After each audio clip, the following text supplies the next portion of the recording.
7 de la mañana, 28 minutos. 80 años después se recordaron a las miles de víctimas del ataque con una bomba atómica contra la ciudad japonesa de Hiroshima. En 3 días, Nagasaki recordará su propia tragedia. Oraciones y velas encendidas en honor a la memoria. El cenotafio, homenaje a las víctimas en el Parque Conmemorativo de la Paz de Hiroshima, empezó a recibir visitantes desde temprano, ciudadanos que han guardado los relatos y aprendizajes de los días oscuros en que una bomba atómica cayó sobre esta tierra hace ya 80 años. Incólume, el domo que permaneció intacto en el lugar de la explosión, es testigo silente de la pena, el dolor y también la lección. Otros se manifestaron distinto, con una protesta pacífica. Son activistas antiarmas nucleares. Más tarde empezó el acto oficial. Las autoridades de la ciudad presentaron sus respetos, así como el primer ministro de Japón, Shigeru Ishiba. Un minuto de silencio, de oración y reflexión por todo lo que pasó, pero también lo que hoy acontece. Parece cada vez más que la historia se repite. Están sucediendo cosas terribles en Europa y parece que la situación podría intensificarse. Da mucho miedo. Tengo nietos y quiero paz para que puedan vivir felices. Quiero de verdad que el mundo sea pacífico, pero hay demasiadas matanzas de civiles comunes. Lo que está sucediendo en Palestina es realmente lo peor, ¿no? Un mundo libre de armas nucleares. Eso piden los que más de cerca vivieron sus horrores.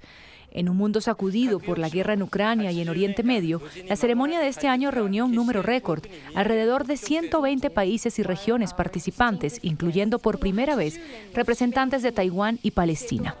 Estados Unidos, que nunca se ha disculpado formalmente por los atentados, estuvo representado por su embajador en Japón.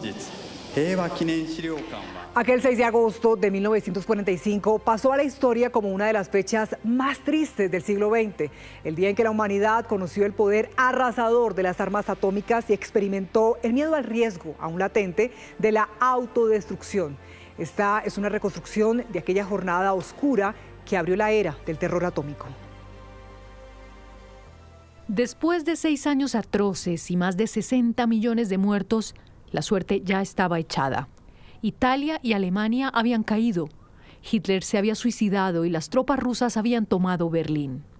Europa había sido liberada y los aliados se repartían en la conferencia de Potsdam el control de los territorios derrotados.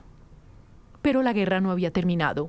La aviación japonesa seguía viva, combatiendo en el Pacífico, y Rusia, Inglaterra, Francia y Estados Unidos buscaban un final contundente y rápido.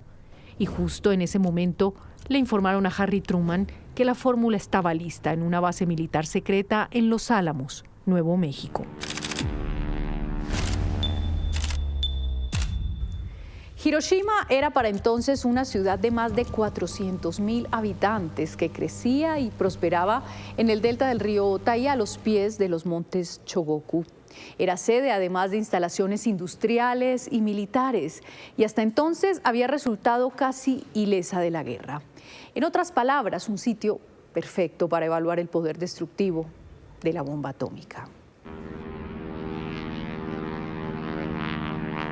Aquel lunes, 6 de agosto de 1945, el cielo estaba despejado.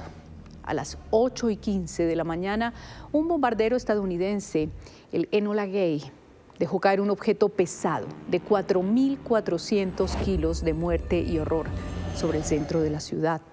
La llamaban Little Boy. Explotó 600 metros antes de tocar el suelo para ampliar su poder destructor.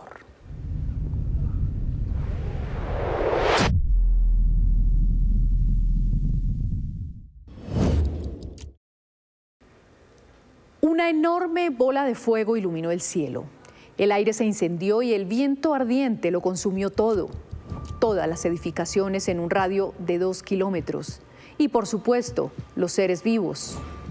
70,000 personas murieron calcinadas al instante y decenas de miles más, brutalmente quemados y afectados por la radiación, murieron días, meses y años después. 3 días más tarde, una segunda bomba consumió a Nagasaki y se cobró otras 40,000 vidas. En total, 220,000 muertos dejó aquella atroz demostración del poder atómico. Este edificio, el Salón de Promoción Industrial de la Prefectura, estaba ubicado en el corazón comercial de la ciudad, justo debajo del hipocentro de la explosión. Aunque gran parte del exterior se destruyó, su estructura fue una de las muy pocas cosas que quedaron en pie aquel día oscuro, que marcó el punto de inflexión en la guerra y en la historia de todas las guerras.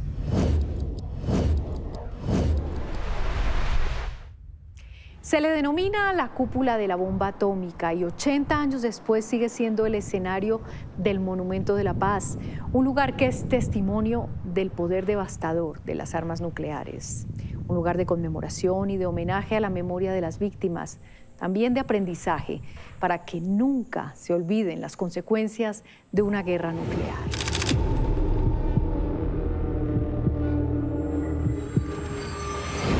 La voz de los Hibakusha, los sobrevivientes de los bombardeos, ha empezado a apagarse y 80 años después, muy pocos de ellos quedan.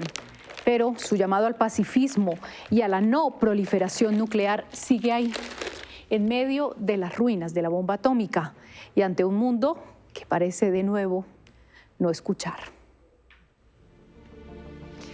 Y ahí, en Hiroshima, donde hace 80 años una bomba arrasó con la ciudad y con la vida, un proyecto artístico busca mantener la memoria de las víctimas. Sus voces se están apagando, pero las nuevas generaciones están comprometidas a conservar su relato. Esta es la escuela secundaria Motomachi de Hiroshima. Lleva 2 décadas cultivando la labor de preservar la memoria. Sus estudiantes de arte reciben el encargo de entrevistar a los Hibakusha, como se le llama a los sobrevivientes de aquel 6 de agosto fatídico, y luego de transformar sus relatos en obras que se conviertan en testimonio de la historia. Este es un proyecto en el que voluntarios crean pinturas para ayudar a los sobrevivientes de la bomba atómica a plasmar sus recuerdos más impactantes, especialmente las escenas difíciles de describir con palabras y transmitir mensajes más directos a su público. Escuchan cuidadosamente sus voces ya envejecidas, las historias y el dolor, para tratar de plasmar el sufrimiento que vivieron sus antepasados, una experiencia que los impacta y los marca. Al participar en este proyecto sentí que ya no podía quedarme de brazos cruzados. Incluso ahora, tras las graves consecuencias de los bombardeos atómicos, se libran guerras que causan graves daños en el mundo. Son conscientes de que aquellas voces se apagarán pronto. Nosotros los jóvenes somos probablemente la última generación que tendrá la oportunidad de escuchar cara a cara las experiencias de los Hibakusha. Y por eso asumen el reto como un privilegio. Los sobrevivientes sabían que los esperaba un camino tremendamente difícil. Mi madre se horrorizó solo de pensarlo y pude sentir su miedo. En ese momento me invadió la firme determinación de ayudarla y apoyarla a pesar de mi corta edad.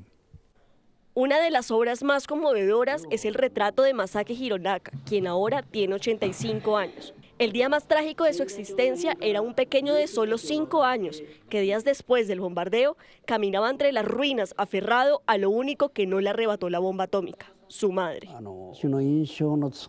Esta pintura representa una página inolvidable de mi vida. Espero que transmita lo que sentíamos mi madre y yo, y creo que este cuadro refleja con mucha precisión mis miedos y pensamientos en ese momento. La escuela Motomachi tiene ahora un valioso banco de recuerdos.